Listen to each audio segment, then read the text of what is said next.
محسن محسن اہل سنت تاجدار اہل سنت سیدی سرکار امام احمد رضا محدث بریلوی علیہ رحمت و رضوان کے اس شریف کی آمد میں تفصیل سے کچھ عرض کرنے کا موقع تو نہیں، لیکن حق غلامی اور حق نمک ادا کرنے کے لیے ہم رضوی خواجہ تاشان قادریت بارگاہ امام احمد رضا میں تھوڑی دیر خراج عقیدت پیش کریں۔ میرے دوستو، اللہ کے پیارے حبیب دونوں عالم کے طبیب غیب داں نبی سید عالم نور مجسم صلی اللہ تعالی علیہ وسلم نے ایک موقع پر ارشاد فرمایا کہ اللہ تعالی ہر صدی کے سرے پر ایک ایسے شخصیت کو، ایک ایسے خادم دین کو پیدا کرے گا جو پچھلے 100 سال میں دین میں ہونے والی کمزوریوں کو دور کرے، جو مردہ سنتوں کو زندہ کرے، ایک طرح سے دین کی تجدید کرے، دین کو تازہ کرے۔ الحمدللہ ہر 100 سال کے کبھی ایک، کبھی دو، کبھی تین ایسے خدام دین ہوئے جنہوں نے کار تجدید انجام دے کر دین کو اپنی اصل شکل میں باقی رکھنے کی خدمت انجام دی۔ اس مبارک کری کا سلسلہ حضرت سیدنا عمر بن عبدالعزیز رضی اللہ تعالیٰ سے شروع ہوا، اور ہر صدی میں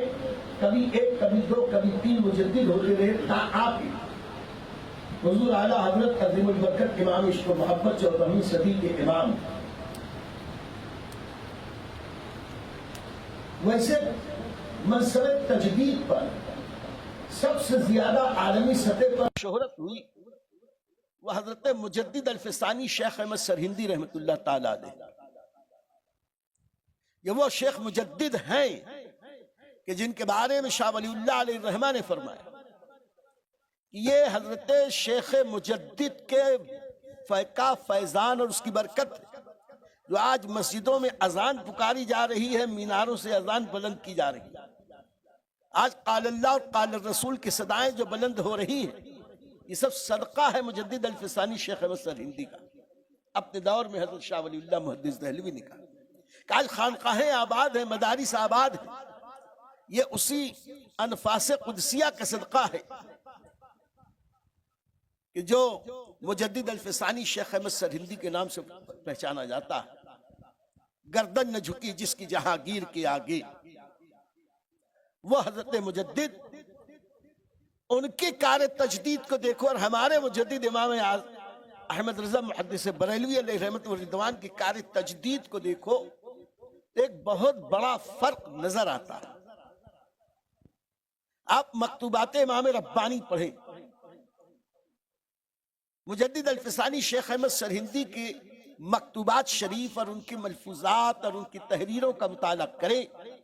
تو آپ پائیں گے کہ ان کے ہاں صفحے صفحے پر، سطر سطر میں توحید کا بیان، وحدانیت کا بیان، اور اس کے سامنے ہم امام احمد رضا محدث بریلوی علیہ رحمت و رضوان کو دیکھیں تو ان کی ساری تحریروں میں صفحے صفحے پر، سطر سطر پر عشق رسالت مآب کے جلوے نظر آتے۔ جس نے کہا سچ کہا، ڈال دی قلب میں عظمت مصطفیٰ، سیدی اعلی حضرت پہ لاکھوں سلام۔ لیکن ایک طالب علم پوچھ سکتا ہے اگر یہ بھی مجدد وہ بھی مجدد، سلسلہ مجددیہ کے اعلی حضرت اور سلسلہ قادریہ رضویہ کے اعلی حضرت اگر دونوں مجدد ہیں، ایسا کیوں ہے کہ وہاں توحید ہی کا بیان اور یہاں رسالت ہی کا بیان، وہاں رسالت پر کم کم، یہاں توحید پہ کم کم بیان؟ وجہ کیا ہے؟ اگر مجدد ہیں تو دونوں کے کار تجدید ایک ہونے چاہیے۔ تو فقیر عزیزی عرض کرتا ہے یہی ان دونوں کے مجدد ہونے کی سند ہے، مجدد ہونے کی سند ہے کہ حضرت مجدد الفسانی کے توحید ہی پر زیادہ زور دیا گیا، اور اعلیٰ حضرت کے زمانے میں رسالت ہی پہ زیادہ زور دیا گیا۔ اس کی وجہ یہ کہ مجدد دین میں در آئی خامیوں کو دور کرتا ہے، آنے والے فتنوں کو دفع کرتا ہے، اسلام کی پہرےداری کرتا ہے، دین اور شریعت اور سنت کی، قرآن اور سنت کی پاسداری کرتا ہے، اور اس لیے جیسا زمانہ، جیسے وقت، جیسے حالات ہوتے ہیں مجدد ویسے کار خدمت انجام دیتا ہے۔ حضرت مجدد الفسانی کے زمانے میں عقیدہ توحید پر ضرب لگائی جا رہی تھی۔ اکبر بادشاہ کے ذریعے دین الہی کے نام سے ایک نیا مذہب ایجاد کیا گیا، جس میں معاذ اللہ ثم معاذ اللہ اسلام کو چھوڑ کر ایک ملغوبہ بنایا گیا۔ کچھ اسلام، کچھ سناتن دھرم، کچھ عیسائیت، کچھ یہودیت، کچھ سکھ، مختلف مذہبوں کا، بدھزم، جینزم کا ملغوبہ، کھچڑا کہہ لو، ایسا ملغوبہ بنا کے ایک نیا دین پیش کیا گیا، اور اسلام کے خلاف ایسی بکواس کی جاتی تھی۔ اس کے دربار میں نعرے لگائے جاتے تھے، اللہ اکبر، دوسرے کہتے تھے جل جلالہ، ایک چیخ کے کہتا اللہ اکبر، سب کہتے جل جلالہ۔ مسلمانوں کو بے وقوف سمجھ رکھا تھا۔ اللہ اکبر کا کہنے کا مقصد یہ نہیں تھا اللہ سب سے بڑا، معاذ اللہ ان کا عقیدہ یہ تھا کہ یہ خبیث اکبر اللہ، اللہ اکبر، اللہ اکبر، جل جلالہ، ساری جلالت، ساری عظمت اسی کے لیے ہے۔ حقیقت میں اکبر کا پورا نام تھا جلال الدین محمد اکبر۔ اور پھر اللہ کی وحدانیت کے خلاف اکبر نے یہاں تک کہ خود خدا ہونے کا دعویٰ کر دیا۔ اس وقت توحید کا عقیدہ یہ نشانے پر تھا۔ پوری مغل سلطنت عقیدہ وحدانیت پر شبخون مار رہی تھی۔ ایسے وقت میں مجدد کا فرض ہے عقیدہ توحید کی حفاظت کرے۔ اس لیے حضرت مجدد کے ہاں جو نظر آتا ہے توحید ہی کا جلوہ نظر آتا ہے۔ کا یہ مطلب نہیں کہ رسالت سے ان کو قربت نہیں تھی۔ بین السطور میں آپ جا کے پڑھیں کہ کیسے عقیدہ رسالت کی بھی انہوں نے پہرے داری کی ہے، لیکن سرخیوں میں عام طور پر توحید پر زیادہ زور دیا۔ اسی لیے آج کے دیابنا، آج کے نیاچرا، آج کے ندوی یہ حضرت مجدد کو بہت زیادہ قریب، اپنے آپ کو حضرت مجدد کے بہت قریب کہہ کے اپنے آپ کو مجددی سلسلے کے پیروکار بتاتے ہیں، اور حوالے میں وہی توحید کے بیانات جو حضرت مجدد نے پیش کیے، اکبر کی اکفریت کے خلاف، اکبر بادشاہ کے کفر کے خلاف اسلام کی عقیدہ توحید کو بیان کیا تھا، اسی کو یہ بیان کرتے۔ لیکن جب اعلیٰ حضرت کی بات آتی ہے تو کہتے ہیں ان کو تو خالی رسالت ہی کا چسکا تھا، خالی رسالت ہم کہتے ہیں۔ یہ اعلیٰ حضرت کے مجدد اعظم ہونے کی سند ہے کہ ان کے زمانے میں عقیدہ رسالت پہ حملہ ہو رہا تھا، نبی کریم کے علم غیب پر حملہ، نبی کریم کے روحانی زندگی پہ حملہ، نبی کریم کے حیات بعد موت پر حملہ،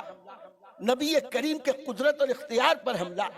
نبی کریم کے عقیدہ شفاعت پہ حملہ، نبی کریم کی عظمتوں کے خلاف پوری وہابی دنیا ایک تمار باندھے ہوئے تھی۔ ایسے وقت میں جب چاروں طرف دین کے دشمن عقیدہ رسالت پہ چاند ماری کر رہے تھے، عقیدہ رسالت کے بچانے کے لیے، سارے خانقاہوں کی آبرو بچانے کے لیے اللہ نے مارہرہ کی خانقاہ کا ایک شہزادہ، ایک پروردہ بریلی کی سرزمین سے اٹھایا، دنیا جسے امام احمد رضا کے نام سے جانتی۔ چاروں طرف تھے دین کے دشمن، بیچ میں تنہا میرا رضا، اور ایسے میں اسلام بچانا سب کے بس کی بات نہیں۔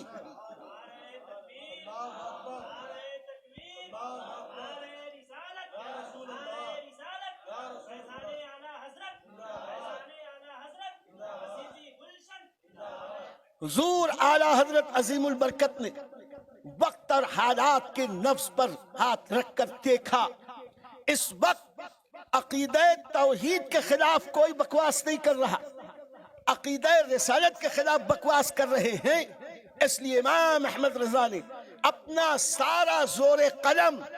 عقیدہ رسالت کی حفاظت کے لیے صرف فرما دیا۔ اس لیے حضرت مجدد کے ہاں توحید کا ذکر زیادہ، یہ ان کے مجدد ہونے کی پہچان، اور ہمارے رضا کے ہاں رسالت پر بیان زیادہ، یہ ان کے مجدد ہونے کی پہچان۔ لیکن اخیر میں چند منٹ اور لوں گا، اس کا مطلب یہ مت سمجھ لینا کہ اعلیٰ حضرت عظیم البرکت امام عشق و محبت نے عقیدہ توحید کے تعلق سے اور اللہ کی وحدانیت، اس کی عظمت کے ساتھ تعلق سے کچھ نہیں کہا، صرف ان کا شجرہ شریف اٹھا کے دیکھا۔ پورے شجرے میں اپنے بزرگوں کا نام ضرور لیا ہے، لیکن مانگا ہے تو اللہ رب العزت سے مانگا ہے، یا الہی ہر جگہ تیری عطا کر، یا الہی رحم فرما مصطفیٰ کے واسطے۔ اور پورے شجرے میں ایک جگہ نبی کریم سے طلب کیا ہے، یا رسول اللہ کرم کیجئے خدا کے واسطے۔ اور کتنا پیارا انداز ہے یہ دیکھیے، جب اعلیٰ حضرت نے خدا سے مانگا ہے تو واسطہ رسول اللہ کا دیا ہے، اور جب رسول سے مانگا ہے تو واسطہ اللہ رب العزت کا پیش کیا ہے۔ یہاں کہنے کا مقصد یہ ہے کہ شجرہ شریف ہو یا وہ مناجات، وہ دعا، یا الہی ہر جگہ تیری عطا کا ساتھ، امام احمد رضا کے عقیدے کا اظہار کر رہا ہے کہ میرا رضا رب کو ایسا مانتا تھا جیسے ایک بندے کو ماننا چاہیے، اور اس کی مثال میں